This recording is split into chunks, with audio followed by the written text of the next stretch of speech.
Devy ജയ് കുറച്ചു നേരത്തെ മൗനത്തിന് ശേഷം അവനെ വിളിച്ചു. നീ ഇനി ഒന്നും പറയണമെന്നില്ല ജയ്. നിനക്ക് പറയാനുള്ളത് നീ പറഞ്ഞു കഴിഞ്ഞല്ലോ. പിന്നെ നിന്റെ പ്രശ്നങ്ങൾ ഇന്നത്തോടെ തീർന്നല്ലോ. ഓ സോറി, പ്രശ്നങ്ങളല്ലല്ലോ പ്രശ്നം, അങ്ങനെ പറയുന്നതല്ല നല്ലത്. ഡെവി ഒരു പുച്ഛത്തോടെ ഒരു താളത്തിൽ പറഞ്ഞു. ഡാ. ജയ് ദയനീയമായി അവനെ വിളിച്ചു. വേണ്ട ജയ്, ഞാൻ എൻ്റെ പെങ്ങളെ കൊണ്ടുപോകുക എന്നും പറഞ്ഞ് നിന്നെ വേണ്ടെന്ന് വെച്ച് പോകുവല്ല. നിന്റെ എന്ത് കാര്യത്തിനും പഴയതുപോലെ ഞാൻ കൂടെ ഉണ്ടാകും. ഒരു ബ്രദർ എന്ന് വാക്ക് പറഞ്ഞിട്ട് കാര്യമുണ്ടോടാ? പെങ്ങൾക്കൊരു പ്രശ്നം വന്നാൽ താങ്ങായി കൂടെ നിൽക്കുന്നവനല്ലേടാ ഒരു സഹോദരൻ. സ്ത്രീക്ക് അവന്റെ വാക്കുകളിൽ സന്തോഷം തോന്നി, ബഹുമാനം തോന്നി. ജയുടെ അവസ്ഥ അത് തന്നെയായിരുന്നു. ദിവസങ്ങൾ മാത്രം പരിചയമുള്ള പെൺകുട്ടി, അവൾ സ്വന്തം പെങ്ങൾ പോലുമല്ല. എന്നിട്ടും ഒരവസ്ഥ വന്നപ്പോൾ അവളെ ചേർത്ത് പിടിച്ചല്ലോ. ജയ് മറ്റെല്ലാം മറന്ന് അവനെ നോക്കി നിന്നു പോയി. ശരിയാണ്, സഹോദരനായ ഡെവിയെ പോലെ വേണം.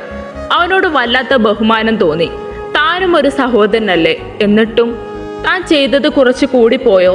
അന്ന് ആദ്യമായി ജയുടെ തല താഴ്ന്നു പോയി. ഒരു സഹോദരൻ എന്ന രീതിയിലും ഒരു ഭർത്താവ് എന്ന രീതിയിലും ഒരുപോലെ പരാജയപ്പെട്ടു പോയ ആ നിമിഷം. ശരിയാണ്, അവൾ എന്ത് തെറ്റ് ചെയ്തു? താൻ എന്തുകൊണ്ട് അവളെ പറ്റി ഓർത്തില്ല? ഒരാങ്ങളെ എന്ന രീതിയിൽ ഇതൊന്നും കണ്ടു നിൽക്കാൻ പറ്റുന്നില്ലടാ. ശ്രീയുടെ കാര്യത്തിൽ നിന്റെ നിലപാടിൽ നിന്ന് മാറ്റമുണ്ടാകും എന്ന് ഞാൻ കരുതുന്നില്ലടാ, ഡെവി വേദനയോടെ പറഞ്ഞു. നീ എന്തെങ്കിലും സ്വന്തം ഭാര്യ അംഗീകരിക്കാൻ നിനക്ക് പറ്റുന്ന ദിവസം നിനക്ക് ഇവളെ കൊണ്ടുപോകാം. ഒരു ചിരിയോടെ അവൻ പറഞ്ഞു നിർത്തി. ജയ് അവനെ തന്നെ ഉറ്റുനോക്കുകയായിരുന്നു. ഒരു നിമിഷം അവൻ അവളെക്കുറിച്ച് ഓർത്തുപോയി. തെറ്റല്ലേ താൻ ചെയ്യുന്നേ? മോളെ ശ്രീ, നിന്റെ സാധനങ്ങളെല്ലാം എടുത്തുകൊണ്ടുവാ, നമുക്ക് പോകാം. അവൻ പറഞ്ഞതും അവൾ നിർവികാരമായി തലയാട്ടി. അവൾ പതിയെ റൂമിലേക്ക് പോയി തന്റെ ബാഗ് എടുത്ത് അതിലേക്ക് ആ ഫോട്ടോ ഫ്രെയിം കൂടി വെച്ചു. അല്ലാതെ അവളുടേതായി എന്താ ഉള്ളത്? ബാഗുമായി അവൾ മുറിക്ക് പുറത്തേക്ക് വന്നു. പോകാം മോളെ, ഡെവി അവളോട് ചോദിച്ചു. ചാച്ചാ, ഒരു നിമിഷം. അത് പറഞ്ഞ് അവൾ ജയയുടെ അടുത്തായി വന്നു നിന്നു. സാറിന് എന്നോടെന്താ ഇത്രയും ദേഷ്യം എന്നെനിക്കറിയില്ല. ഞാൻ സാറിനോട് എന്ത് തെറ്റാ ചെയ്തത്? സാറിനെ കല്യാണം കഴിക്കാൻ ഞാൻ ആവശ്യപ്പെട്ടിട്ടാണോ? അല്ലല്ലോ. സാറിനെ പോലെ ഞാനും ഇതിൽ പെട്ടതല്ലേ? എനിക്കൊന്നും അറിയില്ലായിരുന്നു. അന്നാണ് ഞാൻ സാറിനെ കാണുന്നത് തന്നെ. എവിടുന്നോ കിട്ടിയ ധൈര്യത്തിൽ അവൾ പറഞ്ഞു. അത്രയും വേദനിച്ചു പോയി ആ കുഞ്ഞു മനസ്സ്. അല്ലെങ്കിൽ ഒരു നശിച്ച ജന്മമാണ് എൻ്റേത്. ആരുമില്ലാത്ത അവസ്ഥ അത് സാറിന് അറിയില്ലല്ലോ. ശ്രീ, രവി ഒരു ശാസനയോടെ അവളെ വിളിച്ചു. കണ്ണ് നിറച്ചവൾ അവനെ നോക്കി. നിനക്കാരുമില്ലെങ്കിലും നിന്റെ ചാച്ചനുണ്ട് കൊച്ചേ. അവന്റെ നെഞ്ചിലേക്ക് പൊതിഞ്ഞു പിടിച്ച് അവൻ പറഞ്ഞു. ഒറ്റപ്പെടൽ ഒരു വേദനയാണ്, ആരോടൊന്നില്ലാതെ അവൾ പറഞ്ഞു. അപ്പോഴും അവളുടെ ശരീരം ഉലയുന്നുണ്ടായിരുന്നു. ഡെവിയുടെ കണ്ണ് വീണ്ടും നിറഞ്ഞുപോയി.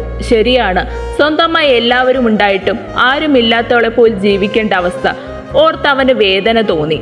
ഒപ്പം അവളെ പിന്നെ സങ്കടത്തിലാക്കുന്ന ജയ്യോട് ദേഷ്യം തോന്നിപ്പോയവന്.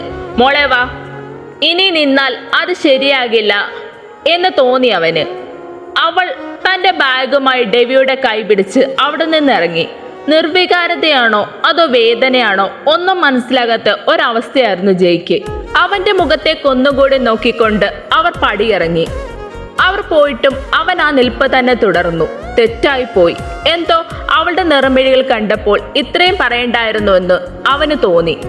അവൾ പറഞ്ഞത് ശരിയല്ലേ? അവൾ എന്ത് തെറ്റ് ചെയ്തിട്ടാ എങ്ങനെ കാരണക്കാരിയാകും? അങ്ങനെയാണെങ്കിൽ താനും തെറ്റുകാരനല്ലേ? അവളോടൊന്ന് ചോദിക്കുക പോലും ചെയ്യാതെയല്ലേ താൻ താലി കെട്ടിയത്? വേണ്ടായിരുന്നു, അങ്ങനെയൊന്നും പറയാൻ പാടില്ലായിരുന്നു. ഒന്നുമില്ലെങ്കിൽ ഡെവി പറഞ്ഞ പോലെ തനിക്കും ഒരു പെങ്ങളില്ലേ? അവളുടെ കരഞ്ഞ കൺതടങ്ങൾ വിറയ്ക്കുന്ന കുഞ്ഞുടലും ഓർക്കെ അവന്റെ മനസ്സിൽ എന്തെന്നില്ലാത്തൊരു വേദന നിറഞ്ഞു. അന്നാദ്യമായി അസുരന്റെ മനസ്സ് സഹതാപം തോന്നി. ഒപ്പം അവളോട് ചെറിയ ഇഷ്ടം തോന്നി തുടങ്ങി. സോറി പെണ്ണെ, എനിക്ക് നിന്നെ കാണാൻ കഴിഞ്ഞില്ലല്ലോ, നിന്റെ വേദന കാണാൻ കഴിഞ്ഞില്ലല്ലോ. നീ ഇനി തിരികെ വരുമോ? അവന് തന്നെ അവന്റെ മാറ്റത്തിൽ അതിശയം തോന്നി. പിന്നെ പെട്ടെന്നെന്തോ ഓർത്ത പോലെ താൻ എന്തൊക്കെയാണ് ചിന്തിക്കുന്നതെന്ന് ഓർത്ത് തലയ്ക്കൊരു കൊട്ട് കൊടുത്തുകൊണ്ട് അവൻ ഓഫീസിലേക്ക് പോയി. എന്നാൽ ശ്രീ ഇന്നത്തെ കാര്യങ്ങൾ ആലോചിച്ചിരിക്കുകയായിരുന്നു. ചാച്ചനെ തന്നെ തള്ളിക്കളയുമോ? ചാച്ചന് താനൊരു ബാധ്യതയാകുമോ? ആ കുറഞ്ഞ നിമിഷം കൊണ്ട് തന്നെ അവൾ ഒരുപാട് ആലോചിച്ചു കൂട്ടി. എന്താണ് ശ്രീ കൊച്ചെ, ഭയങ്കര ആലോചനയിലാണല്ലോ, അവനൊരു കളിയോടെ പറഞ്ഞു. ഇന്നൊന്നും തന്നെ നടന്നിട്ടില്ല എന്ന പോലെയാണ് അവന്റെ സംസാരം. അവൾ അത്ഭുതത്തോടെ അവനെ നോക്കി. എന്താ ചാച്ചന്റെ കൊച്ചെ ഇങ്ങനെ നോക്കുന്നേ? അത് പിന്നെ ചാച്ച എന്നെ ഏതെങ്കിലും ഹോസ്റ്റലിലാക്കുമോ? അവളൊരു വിക്കലോടെ അവനോട് ചോദിച്ചു. എന്താ ശ്രീ കൊച്ചെ, കൊച്ചിന് ഇവിടെ നിൽക്കുന്നത് ഇഷ്ടമല്ലേ? അതോ ചാച്ചന് വിശ്വാസം ഇല്ലേടാ? അവൻ അരുമയായി അവളോട് ചോദിച്ചു. ഇന്നത്തെ സംഭവങ്ങൾ അവളെ വല്ലാതെ ഉലച്ചു കളഞ്ഞു എന്നവന് മനസ്സിലായി. അതുകൊണ്ട് അവൻ ആർദ്രമായി അവളോട് ചോദിച്ചു, ചാച്ച പപ്പയും അമ്മയും എപ്പോൾ വരും? ഞാൻ നിൽക്കുന്നത് അവർക്ക് ബുദ്ധിമുട്ടാകുമോ? അവൾ വിഷമത്തോടെ ചോദിച്ചു. എൻ്റെ ശ്രീമോളെ, മോൾ വന്ന കാര്യം ഞാൻ പപ്പയും അമ്മയെ നേരത്തെ തന്നെ അറിയിച്ചിരുന്നു. ഒരു മോളില്ലാത്തത് കൊണ്ട് അവർക്ക് സന്തോഷമാണ്.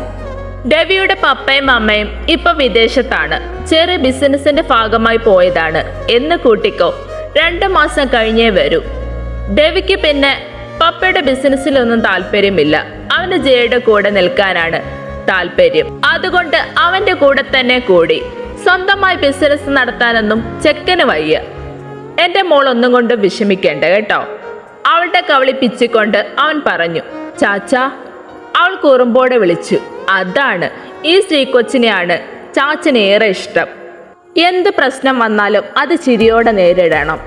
നമ്മൾ പ്രശ്നങ്ങളെ നേരിട്ടാൽ മാത്രമേ നാളെ ആരും കൂടെ ഇല്ലെങ്കിൽ പോലും നമ്മൾ ബോൾഡായി നിൽക്കൂ. പ്രശ്നങ്ങളെ നേരിടൂ. മോൾക്ക് പറയുന്നത് മനസ്സിലാകുന്നുണ്ടോ? രവി ഓരോ കാര്യങ്ങൾ കുഞ്ഞു കുട്ടികൾക്ക് പറഞ്ഞു കൊടുക്കുന്ന പോലെ അവളോട് പറഞ്ഞു കൊടുത്തു. എല്ലാം ഒരു ചിരിയോടെ കേട്ടവൾ തലയാട്ടി.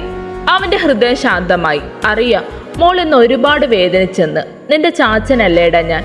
അങ്ങനെ നിന്നെ ഉപേക്ഷിക്കാൻ എനിക്കാകുമോ? അവൻ അവളെ നെഞ്ചോട് ചേർത്ത് മനസ്സിൽ പറഞ്ഞു. ചാച്ചൻ എന്തൊക്കെയാ പറയുന്നേ? ഈ ലോകത്ത് എന്നെക്കാളും എൻ്റെ ചാച്ചനെയാണ് എനിക്ക് വിശ്വാസം. അവൻ സ്നേഹത്തോടെ അവളെ ചേർത്ത് പിടിച്ചു. അവന്റെ കണ്ണുകൾ അത് കേൾക്കാൻ നിറഞ്ഞു പോയിരുന്നു.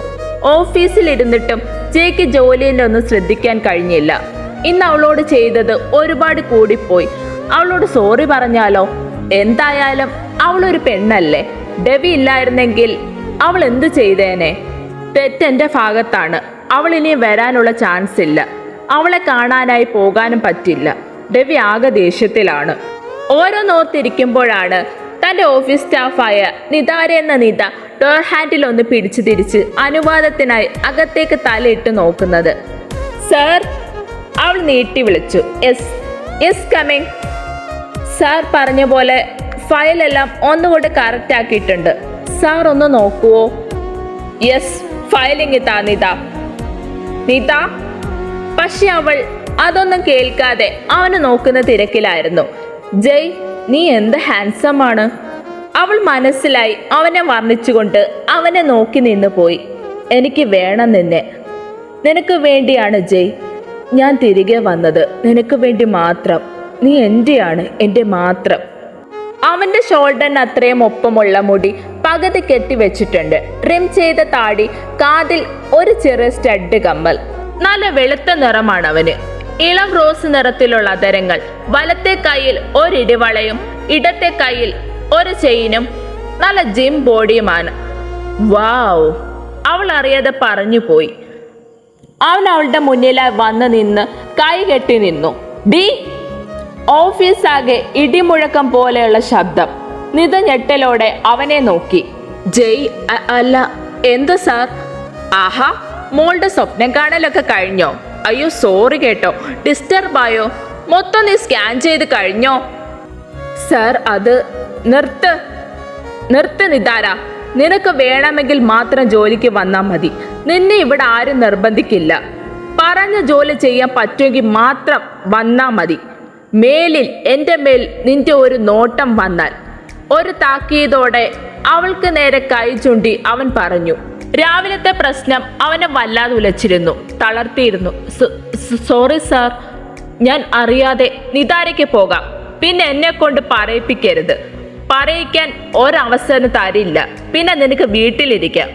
പിന്നെയും എന്തോ പറയാൻ പോയവളോട് പുറത്തു പോടി, ഒരു മയമില്ലാതെ അലറി. അപ്പോൾ അവൻ താനി അസുരനായിരുന്നു. അവൾ പോകാനായി തിരിഞ്ഞതും തൻ്റെ കൂടെയുള്ള എല്ലാവരും വാതിൻ്റെ അടുത്തായി വന്നു നിൽക്കുന്നു. എന്ത് കാഴ്ച കാണാൻ നിൽക്കോ എല്ലാവരും? ഇവിടെ കാഴ്ചയൊന്നുമില്ല കാണാൻ. ജോലി ചെയ്യാൻ വരുന്നവർ ആണെങ്കിൽ അവിടെ ഇരുന്ന് ജോലി ചെയ്തോണം. അല്ലാതെ ഇവിടെ എങ്ങനെ വന്നാൽ വീട്ടിലിരിക്കാൻ ആഗ്രഹമുള്ളവർ നിന്നോ, ബാക്കിയുള്ളവർക്ക് പോകാം. നീത ആകെ നാണം കെട്ട് തോലി ഊരിപ്പോയിരുന്നു. ഇല്ല ജയ്, നിന്നെ വിട്ട് ഞാൻ എവിടെ പോകാനാണ്? ഞാൻ ഇവിടെ തന്നെ കാണും. നീ എന്നെ സ്നേഹിക്കും, നമ്മൾ ഒന്നിക്കും. അന്ന് നിനക്ക് ഞാൻ മറുപടി തരാം. അവൾ മനസ്സിൽ പറഞ്ഞുകൊണ്ട് അവളുടെ സീറ്റിലായി പോയിരുന്ന് ജോലി തുടർന്നു. അവൻ ദേഷ്യത്തോടെ ഫ്ലവർ വൈസ് എടുത്തെറിഞ്ഞു. പന്ന മോൾ. ദേവി ഉച്ചയ്ക്ക് ശേഷം ലീവായിരുന്നു. ഫ്രണ്ട്സ്, പോകല്ലേ ഒരു നിമിഷം. ഞാൻ കമൻറ്റ് ബോക്സിൽ ഒരു യൂട്യൂബ് ചാനലിൻ്റെ ഒരു ലിങ്ക് ഞാൻ പിൻ ചെയ്തിട്ടുണ്ട്. എൻ്റെ ചേച്ചിയുടെ അക്കൗണ്ടായിരുന്നേ. ഒന്ന് സ്റ്റോറി ഇഷ്ടപ്പെടുവാണെങ്കിൽ നിങ്ങളൊന്ന് സപ്പോർട്ട് ചെയ്തേക്കണേ.